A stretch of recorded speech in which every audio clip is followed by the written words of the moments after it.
Hello everyone and welcome back. Today we're gonna see how to set up bite alarms.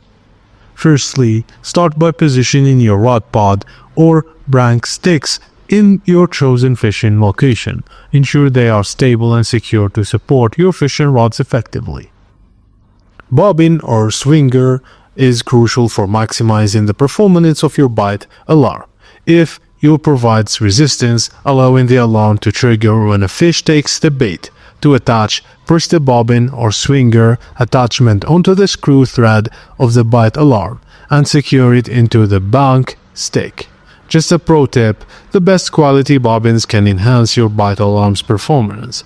A fully locked drag with a slight drop on the bobbin is usually ideal.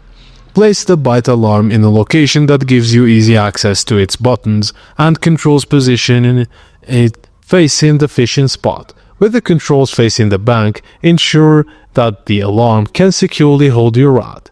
Cast your rig and tighten your line, then place the rod into the bite alarm securely. Attach the bobbin or swinger of the fishing line and adjust the tension to the bobbin or swinger moves freely but does not swing excessively in the wind. Use a free spool reel or chosen the drag to fine-tune the setup.